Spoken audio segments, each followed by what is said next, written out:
Hello everyone, नमस्कार। एक बार फिर से आप सभी का बहुत बहुत स्वागत है लोधा जी क्लासेस के बीए प्लेटफॉर्म पर। बीए थर्ड ईयर में हिस्ट्री चल रही थी हमारी, जिसमें हम एक नए पार्ट की शुरुआत कर चुके थे। मध्य प्रदेश में स्वतंत्रता आंदोलन, ठीक है ना, ये हमारा सब्जेक्ट था, जिसके अंतर्गत जो है दो टॉपिक अभी तक हमारे हो चुके हैं, मतलब दो लेक्चर हो चुके हैं। आज हम बात करने जा रहे हैं आपके सिलेबस के अकॉर्डिंग ही लेक्चर नंबर 3 में, सिलेबस के अकॉर्डिंग टॉपिक नंबर 3 पर, जिसमें आज हम टॉपिक पर बात करेंगे मध्य प्रदेश में राष्ट्रवाद के उदय पर। जी हाँ, मध्य प्रदेश में राष्ट्रवाद का उदय किस प्रकार से हुआ, कौन कौन सी घटनाएं इसके लिए प्रमुख रूप से जिम्मेदार रही है, या फिर कौन कौन सी घटनाओं के माध्यम से हमें मध्य प्रदेश में के अंतर्गत जो है राष्ट्रवाद की भावना देखने को मिली है। तो इस पूरे सेशन के माध्यम से दोस्तों मध्य प्रदेश में राष्ट्रवाद के उदय की पूरी कहानी को डिटेल में समझने का प्रयास करेंगे, व्यवहारिक रूप से समझने का प्रयास करेंगे। तो आइए बढ़ते हैं आगे और देखते हैं मेन कॉन्सेप्ट हमारा क्या है, और इस पूरे टॉपिक पर पढ़ेंगे ताकि हर एक डाउट टॉपिक से संबंधित पूरी तरह से कंप्लीट हो जाए, खत्म हो जाए। चलिए आगे बढ़े उससे पहले बताते हुए चलते हैं कि अन्य सब्जेक्ट, जो भी सब्जेक्ट आप पढ़ना चाहते हैं, वो सभी विषय यूट्यूब चैनल पर जो मेरे द्वारा पढ़ाए जा रहे हैं वो सब इस चैनल की प्लेलिस्ट में अवेलेबल है। आप जाए प्लेलिस्ट में चैनल की, वहां पर आपको ये सारे सब्जेक्ट देखने को मिल जाएंगे। हर एक सब्जेक्ट की प्लेलिस्ट में डिस्क्रिप्शन में उसके नोट्स भी अवेलेबल हैं, तो आप डाउनलोड करके और अपने एग्जाम की तैयारी को और बेहतर बना सकते हैं।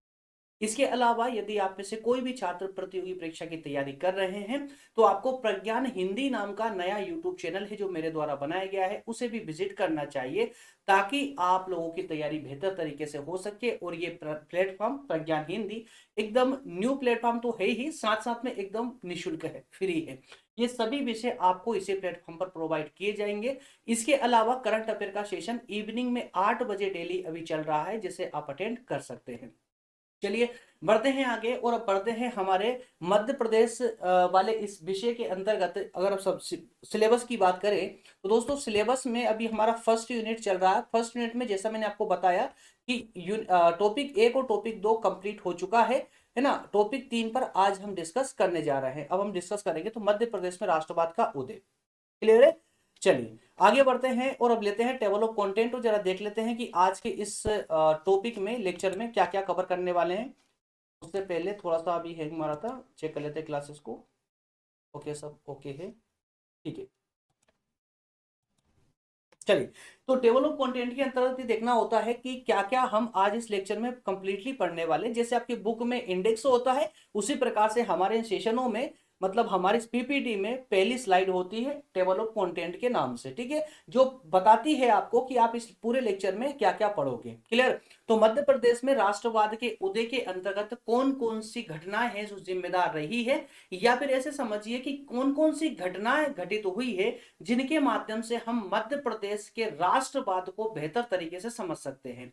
तो इस पूरे दौर में दोस्तों सबसे पहले हम बात करेंगे और 1857 की क्रांति की। जी हाँ, 1857 का स्वतंत्रता संग्राम जो हुआ था, उसमें मध्य प्रदेश की क्या भूमिका रही थी। अब चूंकि ये क्रांति ही जो घटित हुई थी ना, इसके पीछे बड़ा कारण ही था राष्ट्रवाद का उदय। जी हाँ, सिर्फ मध्य प्रदेश नहीं बल्कि संपूर्ण भारत में के विभिन्न क्षेत्रों ने इसमें भाग लिया। तो किस कारण से ले पाए थे ये, क्योंकि वहां पर राष्ट्रवाद का उदय हुआ, और राष्ट्रवाद का उदय होने के कारण ही 1857 की जो छोटी सी विद्रोह था, छोटा सा विद्रोह था, वह एक संग्राम के रूप में परिवर्तित हो गया, स्वतंत्रता संग्राम के नाम से ये जाना गया था। इसके बाद में पॉइंट नंबर 2 में हम बात करने वाले हैं राष्ट्रीय चेतना का प्रसार, कि ऐसी और कई ऐसी घटनाएं होती है भारत में, या कहें कि मध्य प्रदेश में, जिन घटनाओं ने मध्य प्रदेश में राष्ट्रवाद के का संचार करने में महत्वपूर्ण भूमिका निभाई, उन घटनाओं पर भी हम बात करेंगे। इसके अलावा झंडा सत्याग्रह, और इसके अलावा झंडा सत्याग्रह और इसके अलावा जो अन्य आंदोलन रहे हैं उन पर चर्चा होगी। जो पॉइंट नंबर 4 के अंतर्गत हम बात करने वाले हैं त्रिपुरी कांग्रेस अधिवेशन, जो कि कांग्रेस अधिवेशनों के अंतर्गत सबसे विवादित कांग्रेस अधिवेशन जो माना जाता है वो त्रिपुरी कांग्रेस अधिवेशन ही माना जाता है। इसके अलावा बात करने वाले हैं भारत छोड़ो आंदोलन और अन्य महत्वपूर्ण घटनाएं, और अंतिम रूप से देखेंगे निष्कर्ष। तो सबसे मेन बात ये है दोस्तों, ये बात ध्यान रखिएगा, जब भी हम बात करें मध्य प्रदेश में राष्ट्रवाद के उदय की, तो ये सारे पॉइंट आपको जो है एक भूमिका तैयार करके देंगे। आपको ये सारे पॉइंट बताएंगे कि इन सभी घटनाओं में मध्य प्रदेश का कितना योगदान रहा था। और ये योगदान उसी दृष्टि से परिलक्षित हो सकता है जबकि मध्य प्रदेश में राष्ट्रवाद का उदय हुआ हो, क्योंकि यदि राष्ट्रवाद का उदय मध्य प्रदेश में नहीं होता तो संभवतः 1857 की क्रांति में मध्य प्रदेश भाग नहीं लेता, झंडा सत्याग्रह या नमक आंदोलन जैसे अन्य आंदोलनों में मध्य प्रदेश भाग नहीं लेता, भारत छोड़ो आंदोलन हो या सविनय अवज्ञा आंदोलन हो या असहयोग आंदोलन हो, इन राष्ट्रीय स्तर के आंदोलनों में मध्य प्रदेश भाग नहीं लेता यदि मध्य प्रदेश में राष्ट्रवाद का उदय नहीं हुआ होता। तो आइए इन सभी एक एक बिंदुओं को पूरे विस्तार से डिस्कस करते हुए आगे बढ़ते हैं। याद रखिएगा 7 बिंदु है हमारे आज के सेशन के मुख्य पॉइंट, और इन्हीं 7 बिंदुओं पर हमें विस्तृत रूप से डिस्कस करना है। तो दोस्तों जब बात आती है मध्य प्रदेश की तो हम स्पष्ट रूप से कह सकते हैं कि मध्य प्रदेश में राष्ट्रवाद का उदय ये स्वतंत्रता संग्राम में इसकी भूमिका बहुत ज्यादा महत्वपूर्ण रही है। क्यों रही है? उसका कारण ये है दोस्तों कि चाहे वो क्षेत्रीय स्तर के आंदोलन रहे हो जो मध्य प्रदेश से प्रारंभ हुए, या फिर इस राष्ट्रीय स्तर के आंदोलन रहे हो जैसे कि भारत छोड़ो आंदोलन हो, चाहे असहयोग आंदोलन हो या सविनय अवज्ञा आंदोलन हो, कुल मिलाकर के 1857 से लेकर के 1947 के बीच में जो दौर रहा है इसमें जितने भी स्वतंत्रता संग्राम हुए हैं उनका अधिकतम रूप से जो सेंटर पॉइंट रहा है, जो केंद्र रहा है ना, वो मध्य प्रदेश ही रहा है। इसलिए 1857 की क्रांति से लेकर के 1947 तक का भारत छोड़ो आंदोलन तक के बीच में जितने भी आंदोलन हुए हैं, जितने भी संग्राम हुए हैं, उन सभी में मध्य प्रदेश की अहम भूमिका देखी जा सकती है। और इसी परिप्रेक्ष्य में हम अन्य पॉइंटों पर आज बात करने वाले हैं, अन्य घटनाओं पर बात करने वाले हैं। और इस क्रम में दोस्तों हम सबसे पहले बात करेंगे 1857 की क्रांति की। जी हाँ, पॉइंट टू पॉइंट सुनते चलिएगा, पूरा सेशन जो है आपको पूरी तरह से कवर हो जाएगा, पूरी तरह क्लियर हो जाएगा, कुछ भी रटने की आपको आवश्यकता नहीं पड़ेगी। और वैसे तो आप भली बात जानते हैं इतिहास में कुछ रटना होता ही नहीं है, कुछ भी रटने की जरूरत नहीं पड़ती है, बस आप कहानी को समझ लेंगे ना, तो कहानी समझ लिए, समझ जाइए आपका टॉपिक पूरी तरह क्लियर हो चुका है। इतिहास में सिर्फ आपको पात्र और घटनाओं के नाम याद रखने होते हैं, वो घटनाओं की डेट याद रखनी होती है, इसके अलावा आपको एक्स्ट्रा कुछ भी याद रखने की आवश्यकता नहीं होती है यदि आप एक कहानी को अच्छे से समझ लेते हैं। चलिए शुरू करते हैं 1857 संग्राम को। ठीक है, तो 1857 का जो संग्राम है दोस्तों, ये मध्य प्रदेश में 1857 का विद्रोह बहुत ही व्यापक रूप से फैला था।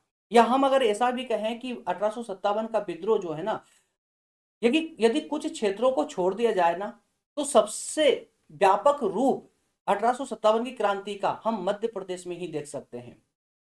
क्योंकि 13 जून 1857 को इसकी जो शुरुआत हुई ना, वो 13 जून 1857 को नीमच छावनी से शुरुआत मानी जाती है। विद्रोह की शुरुआत होती है मध्य प्रदेश में। 1857 विद्रोह की शुरुआत कहां से होती है दोस्तों? तो नीमच छावनी से होती है। नीमच छावनी में विद्रोह होता है, यहां पर सैनिकों ने शस्त्रागार लूट लिए, शस्त्रागार लूट करके छावनी में आग लगा दी। और इसी आग लगाने से, इस छावनी को लूटने के बाद इस छावनी में आग लगाने के साथ ही मध्य प्रदेश में 1857 की क्रांति की शुरुआत हो जाती है। इसके बाद में मुरार शिवपुरी महू जैसी छावनियों में भी विद्रोह, कंटिन्यूअसली विद्रोह हुए। और महू में मुराद अली खान के नेतृत्व में सैनिकों ने शस्त्रागार लूटकर सरकारी कार्यालयों में आग लगा दी। तो दोस्तों दरअसल जो घटना नीमच छावनी में हुई थी, उसी घटना को दोहराया गया। तो अलग अलग छावनियों से अब सैनिक जो है विद्रोह करने लगे थे। मध्य प्रदेश की हम बात कर रहे हैं, तो मध्य प्रदेश की अलग अलग छावनियों से सैनिक विद्रोह कर रहे थे। उस गवर्नमेंट के शस्त्रों को, मतलब बंदूकों को, हथियारों को लूट करके उन छावनियों में आग लगा करके इस प्रकार के विद्रोह की ज्वाला को और तीव्र कर रहे थे। और इसी प्रकार से मध्य प्रदेश में ऐसे पहले शासक रहे हैं जिन्होंने इस क्रांति में प्रत्यक्ष रूप से भाग लिया, जिनका नाम था बख्तावर सिंह। जी हाँ, बख्तावर सिंह। ये दोस्तों अजमेरा के राजा थे जिन्होंने अंग्रेजों के खिलाफ विद्रोह किया, लेकिन इस विद्रोह में उनको वीर गति प्राप्त हुई, है ना। और ये मालवा के से पहले शासक थे जिन्होंने सरकार के विरुद्ध विद्रोह किया। पहले शासक क्लियर है। तो यहां पर 3 बिंदु मुख्य रूप से आपको याद रखना है। क्या क्या आ जाएगा उसमें कि 1857 के विद्रोह की शुरुआत जो है कहां से? नीमच छावनी से हुई थी। सैनिकों ने विद्रोह करके गवर्नमेंट के हथियार, सरकारी हथियारों को लूट करके छावनी में आग लगा दी। और फिर इसी घटना को आगे चल करके मुरार, शिवपुरी और महू जैसी छावनियों में दोहराया गया। वहां के सैनिकों ने भी विद्रोह किया, अस्त्र लूटे, रास्ते लूटने के बाद में छावनियों में आग लगा दी। और इसके अलावा अजमेरा के राजा बख्तावर सिंह ने भी अंग्रेजों के खिलाफ विद्रोह किया, अर्थात 1857 क्रांति के अहम भाग बने। और लेकिन हालांकि युद्ध करते हुए इस विद्रोह में वो मारे गए, लेकिन मालवा के ऐसे पहले शासक बन बैठे जिन्होंने अंग्रेजों के खिलाफ विद्रोह किया। अन्यथा अन्य शासक ऐसे थे जो अंग्रेजों का साथ दे रहे थे इस विद्रोह में, अर्थात इस क्रांति में क्रांतिकारियों के खिलाफ कार्य कर रहे थे। क्लियर है। इसके बाद में अगर बात करें दोस्तों, तो अन्य पॉइंट हमारा था सेकंड नंबर का पॉइंट, राष्ट्रीय चेतना का प्रसार। जी हाँ, भारत में राष्ट्रीय चेतना का प्रसार कब हुआ, तो ये आप भली भांति जानते हैं जब हमारी भारतीय राष्ट्रीय कांग्रेस जो है फॉर्म में आई थी। भारतीय राष्ट्रीय कांग्रेस ने भारत में राष्ट्रीय चेतना फैलाने में सबसे बड़ी भूमिका निभाई थी, सबसे अहम भूमिका निभाई थी भारतीय राष्ट्रीय कांग्रेस ने। क्योंकि इससे पहले ना जन साधारण में राष्ट्रीय भावना जैसा भाव नहीं था, एक फीलिंग नहीं थी अपने, है ना, स्वराष्ट्र जैसी एक फीलिंग नहीं थी। तो ये फीलिंग जगाने का काम जो किया था भारतीय राष्ट्रीय कांग्रेस ने ही किया था। दरअसल 1885 में कांग्रेस की स्थापना हो जाती है और कांग्रेस की स्थापना के बाद में मध्य प्रदेश में राष्ट्रीय चेतना का प्रसार होना प्रारंभ हो जाता है। मध्य प्रदेश के जन जन तक भारत मतलब अपने देश की क्या भावना होती है, देश के प्रति क्या भाव होते हैं, ये चेतना या कहें कि ये भाव जन जन तक पहुंचना प्रारंभ हो जाता है। इसी क्रम में 1899 में लाहौर में कांग्रेस का अधिवेशन होता है। अब यहां पर आप राष्ट्रीय चेतना का प्रसार देख सकते हैं। कांग्रेस के उदय होने के बाद, कांग्रेस की स्थापना होने के बाद में 1899 में जो लाहौर में कांग्रेस का अधिवेशन हुआ, कांग्रेस की जो मीटिंग हुई, उस मीटिंग में एक विशेष प्रकार की मांग रखी गई। इसके द्वारा डॉक्टर हरि सिंह गौर ने एक मांग उठाई। क्या मांग उठाई दोस्तों? उन्होंने सरकार से अपील किया, कहे कि सरकार से मांग की कि साहब आप है ना न्याय विभाग और प्रशासन विभाग दोनों को अलग अलग कीजिए। उससे पहले क्या हुआ करता था कि न्याय विभाग और शासन दोनों एक ही हुआ करते थे, अर्थात कि सरकार जो थी, जो प्रशासन संभालते थे वही न्याय करते थे, अर्थात कि वही जजेस हुआ करते थे। अब मान लेना वर्तमान से जो है इसको मैच करके देखें, तो अगर आज मान ले सुप्रीम कोर्ट और संसद दोनों एक ही हो जाए, हमारी न्यायपालिका और संसद दोनों अगर एक ही हो जाए, तो बताइए क्या न्याय न्यायपूर्ण रह पाएगा? क्या प्रत्येक व्यक्ति को बिना पक्षपात के संपूर्ण न्याय मिल पाएगा? बिल्कुल नहीं मिल पाएगा। केंद्र में जिसकी सत्ता होगी, संसद में जिसकी सत्ता होगी, उसके अनुसार ही न्याय होगा। अर्थात क्या हुआ कि न्याय व्यवस्था पूरी तरह से भंग हो जाएगी। और इसी परिप्रेक्ष्य में देखा जा सकता है कि उस समय में मतलब कि 1899 से पहले या 1899 तक भी जब तक न्याय विभाग और शासन व्यवस्था को अलग अलग नहीं किया गया था, तब तक जो ब्रिटिश काल में न्याय हुआ करता था वो पूर्णतः विभेदकारी हुआ करता था। क्लियर है। तो हरि सिंह गौर ने जो है इस अधिवेशन में ये मांग उठाई कि सरकार न्याय विभाग और शासन विभाग को अलग अलग करे। इसी क्रम में खंडवा में सुबोध सिंधु और जबलपुर टाइम्स, ये दो विशेष जो है समाचार पत्र निकले थे, है ना, जिन्होंने राष्ट्रीय चेतना को का प्रसार करने में महत्वपूर्ण भूमिका निभाई मध्य प्रदेश। सुबोध सिंधु और जबलपुर टाइम्स, ये विशेष रूप से आप लोग इनका नाम याद रखिएगा। चलिए अगले बिंदु की ओर बढ़ते हैं। इसी प्रकार से दोस्तों इस क्रम को एक साथ जोड़ते चलिएगा, अटैच करते चलिएगा। अब जरा बात करते हैं झंडा सत्याग्रह और अन्य आंदोलनों की। ये वो सारी घटनाएं, ये वही घटनाएं हैं जो मध्य प्रदेश, जिसमें मध्य प्रदेश की महत्वपूर्ण भूमिका थी, जिसमें मध्य प्रदेश ने अहम योगदान दिया। 1923 में जबलपुर में झंडा सत्याग्रह आरंभ हुआ।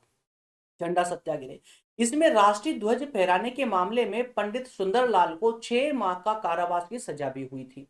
जी हाँ, तो झंडा सत्याग्रह के अंतर्गत झंडा फहराने पर, तिरंगा फहराने पर यहां पंडित सुंदरलाल को 6 महीने की जेल हुई। उसी प्रकार से 1930 में नमक सत्याग्रह के नियम के समय सिवनी के श्री दुर्गा शंकर मेहता ने गांधी चौक पर नमक बनाकर के आंदोलन प्रारंभ किया। ठीक है। और इतना ही नहीं, रतलाम में राष्ट्रीय आंदोलन का सूत्रपात स्वामी ज्ञानानंद की प्रेरणा से प्रारंभ हुआ। तो आप देख सकते हैं कि देश के मध्य प्रदेश के कोने कोने में जो है इस प्रकार की अब आवाजें उठ रही थी, स्वतंत्रता संग्राम की आवाजें उठ रही थी, स्वतंत्रता की आवाज उठ रही थी। और ये आवाजें स्पष्ट रूप से हमें ये बयां कर रही थी कि मध्य प्रदेश अब पूर्णतः राष्ट्रीय स्तर पर जाग चुका है, राष्ट्रवाद की भावना जन जन की आत्मा में प्रवेश कर चुकी। ठीक है। तो ये सभी आंदोलनों में मध्य प्रदेश के जन जन लोग अर्थात कि आम जनता भाग ले रही थी। इसका अर्थ यही हुआ कि मध्य प्रदेश में अब राष्ट्रवाद का उदय हो चुका था। प्रत्येक व्यक्ति राष्ट्र के महत्व को समझ चुका था। आगे बात करें अगर त्रिपुरी कांग्रेस अधिवेशन की, तो दोस्तों त्रिपुरी कांग्रेस अधिवेशन जो है, ये अधिवेशन कांग्रेस के इतिहास में सबसे विवादास्पद अधिवेशन माना जाता है, विवादास्पद।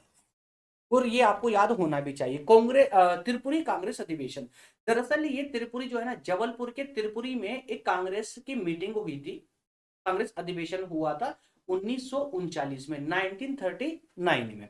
चलिए, क्या विशेषता, क्यों विवादास्पद रहा था? तो दरअसल दोस्तों इस अधिवेशन में जो है सुभाष चंद्र बोस को कांग्रेस का अध्यक्ष चुना गया था।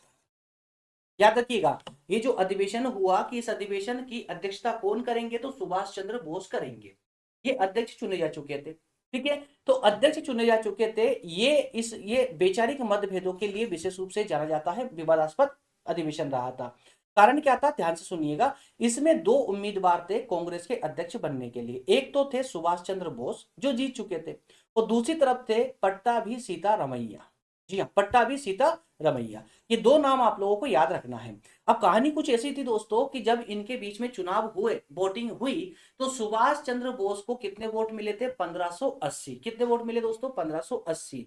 लेकिन पट्टाभी सीतारमैया को मिले थे 1377 वोट। तो इस लिहाज से 203 वोट से सुभाष चंद्र बोस जीत रहे थे। लेकिन सुभाष चंद्र बोस की जीत के कारण महात्मा गांधी नाराज हो गए, और महात्मा गांधी की नाराजगी के कारण ही सुभाष चंद्र बोस ने अध्यक्ष का पद छोड़ दिया और पट्टाभी सीतारमैया को अध्यक्ष बना दिया।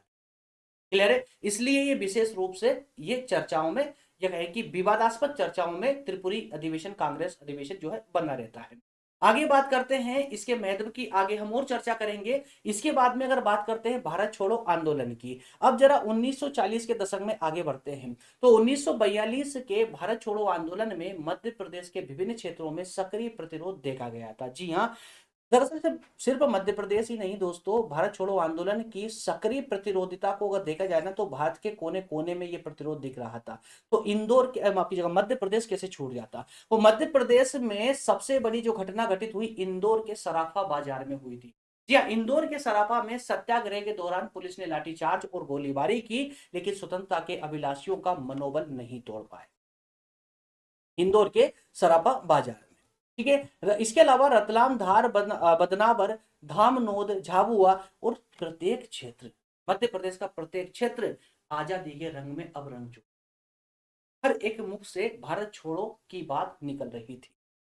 चलिए, इसी क्रम में आगे बढ़ते हैं, अगले पॉइंट की ओर बात करते हैं। अगले पॉइंट में बात करेंगे कुछ अन्य घटनाओं की। अन्य घटनाओं में दोस्तों एक घटना है सोहावल का नरसंहार।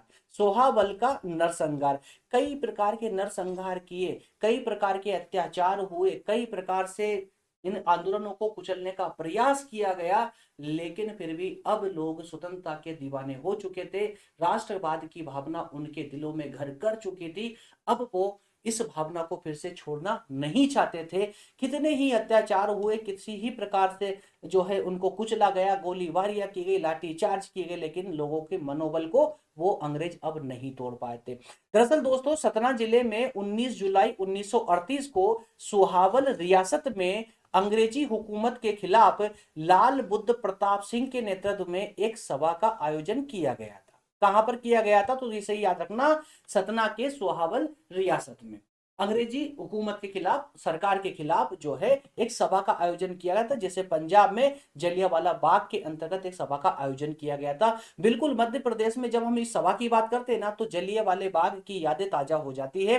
दरअसल अंग्रेजों ने इस बाग में, मतलब आपके इस सभा में गोलीबारी चालू कर दी, गोलीबारी कर दी। ठीक है, जिसमें लाल बुद्ध प्रताप सिंह, मंदिर पांडे और रामाश्रय गौतम जी, इनकी हत्या इन्होंने गोली चला करके कर दी। तो एक प्रकार में कभी आप कहीं देखेंगे भी ना, तो ये मध्य प्रदेश के जलियांवाले बाग के नाम से टॉपिक आपको जब सर्च करोगे गूगल पर तो ये मिल जाएगा। याद रखिए, सोहावल का नरसंहार के नाम से ये मिलेगा, लेकिन इसका उपनाम जलियांवाला बाग ही है, मध्य प्रदेश का जलियांवाला बाग। क्लियर? इसके अलावा अन्य घटना में बात कर सकते हैं हम पंजाब मेल हत्याकांड की। तो इसका चूंकि 1931 की दोस्तों ये कहानी है। 1931 में दरअसल दिल्ली से मुंबई जो पंजाब मेल ट्रेन जा रही थी, उसमें देव नारायण तिवारी, दलपत राव और वीर यशवंत सिंह, ये तीनों देशभक्त सवार थे इस ट्रेन में, जो कि आगे खंडवा रेलवे स्टेशन पे उतरते हैं। कहां पर? खंडवा रेलवे स्टेशन पे उतरते हैं।